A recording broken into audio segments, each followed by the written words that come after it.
Bonjour, cher docteur Rizwan. J'espère que ça va. Je vais vous faire ce petit tutoriel rapide par rapport aux suggestions de commandes dans le système IceFarm.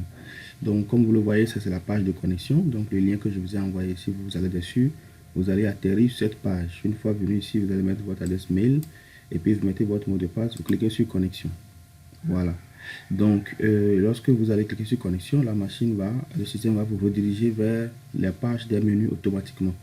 Voilà, tout est bien structuré de façon modulaire. On a les données, le module données de référence, module approvisionnement, module stock, module vente, trésorerie, administration. Il y a un centre d'aide même. Voilà. Donc, par rapport aux suggestions de commandes, nous on va ici, dans approvisionnement. Voilà. Donc, chaque module fait une série de tâches spécifiques. Donc, dans l'approvisionnement, on aura la gestion des réclamations, les réceptions de commandes, les entrées en stock, les suggestions de commandes en particulier, etc. Voilà. Donc, ici, on va parler des suggestions de commandes. Je vais cliquer sur suggestions de commandes. Et donc, j'arrive sur cette page où je veux souhaiter faire une nouvelle suggestion. Je clique sur une nouvelle suggestion. Le système me demande le nom de la suggestion. Je mets la suggestion de la quinzaine, suggestion du... Voilà, je peux mettre ce que je veux. Donc, je vais mettre une suggestion démo. Suggestion démo. Suggestion démo. Voilà. Le type de suggestion. Il me dit pour quel type de suggestion je choisis produit vendu. Je peux aussi faire pour seuil. Produit vendu. Et voilà, je vais prendre maintenant la période. Donc, je vais mettre par exemple ici, sors-moi tout ce que j'ai vendu depuis le 1er mai 2026 jusqu'à aujourd'hui, 1er juin. Je clique sur générer. Voilà, donc le système va mouliner et nous afficher, nous faire sortir tout ce qu'on a vendu donc du 1er mai au 1er juin. C'est la période qu'on aura sélectionnée. Voilà, une fois que c'est bon, il nous renvoie ça. Voilà, c'est ça ici. On arrive donc sur la page. Et c'est ici on va faire le traitement. Je peux aussi masquer la barre latérale de gauche si je veux en cliquant chaque fois ici. Voilà, si je veux agrandir ou bien je veux rétrécir un peu. Voilà. Voilà. Donc, arrivé sur cette page, le système affiche tous les produits qui ont été vendus. Comme j'ai dit, on a un filtre sur la colonne stock actuel. D'accord. Vous allez voir stock, les stocks 0, ça affiche les stocks après les stocks 1. Voilà, ici par exemple j'ai 25 résultats. Il ne m'affichait que 10. Je peux aller à la page suivante et continuer sur la page 3, etc. Mais je peux aussi décider d'afficher plus de pages, par exemple 25 pages, comme ça, ça a affiché 25 lignes, je peux afficher 25 pages, 25 lignes d'enregistrement. Voilà, donc j'ai tout sur la même page ici. Et là, je peux dire à la machine, ok, il y a des options de filtre en haut ici. Sors-moi tous les produits qui ont stock compris entre 0 et 1 seulement, ou bien 0 et 0, ça dit que je veux mettre en avant, je clique sur appliquer les filtres, je vais mettre en avant les ruptures. Ceux qui sont en rupture, voilà, ça m'affiche que les 0, 0. Si je veux qu'il m'affiche les produits en stock global et compagnie 0 et 1, je fais appliquer les filtres. Excusez-moi. Je fais appliquer les filtres, il me fait le traitement. Voilà, il y a 0, il y a le 1, etc. Donc, maintenant que vous arrivez ici, maintenant vous allez voir si vous voulez passer commande d'un produit, vous allez cliquer sur plus, ajouter un boîte de commande. Voilà. Ou bien, c'est ici même le traitement se fait. C'est-à-dire que vous avez ici la quantité à commander, voilà, qu'on peut modifier. D'accord. Voilà, qu'on peut modifier pour chaque ligne. Pour chaque ligne, vous avez la quantité qu'on peut modifier. Voilà, vous avez le stock et la quantité qu'on peut commander, que le système vous suggère, tout simplement.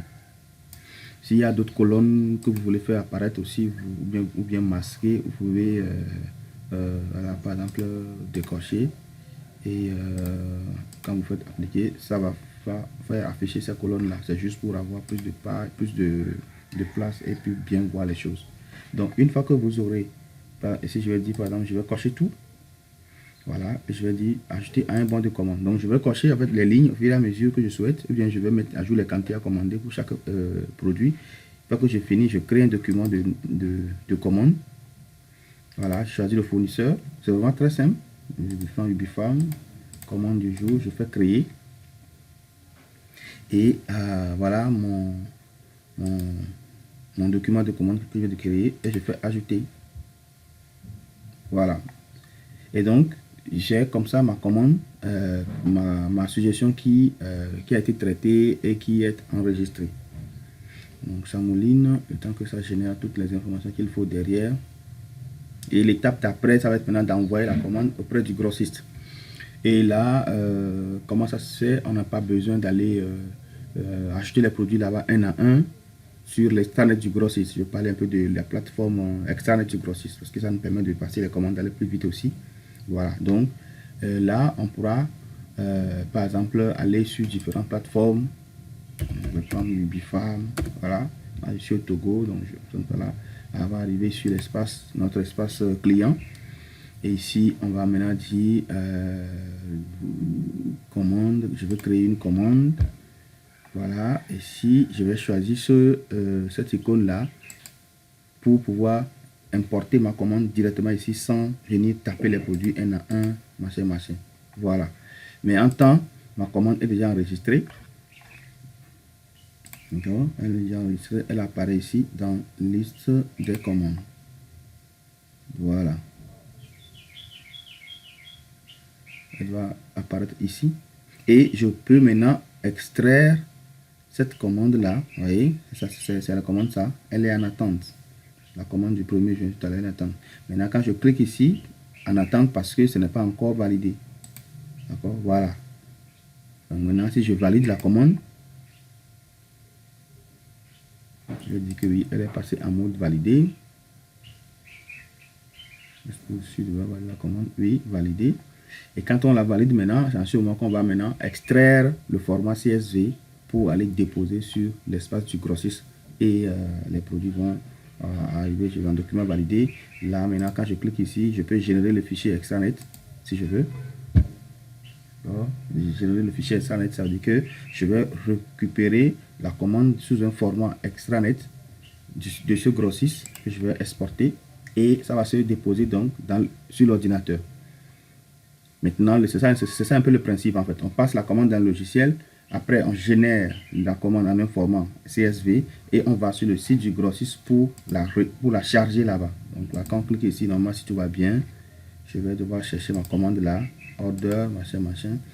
Et voilà, 3 sur 3 lignes de votre fichier ont été bien importées. Vous voyez là, automatiquement. Au lieu que je vienne, comment on dit ça, taper les produits un à un. J'ai déjà les produits qui seront disponibles automatiquement. Parce qu'en temps, j'ai les codes CIP qui sont déjà à jour, tout ça dans le système. Donc là, je vais supprimer. Voilà un peu grosso modo comment ça fonctionne. On pourra se reprendre pour plus d'explications, d'étapes. S'il y a une étape où je suis trop passé vite là-dessus, on pourra y reparler dès que possible. Merci à vous, cher docteur.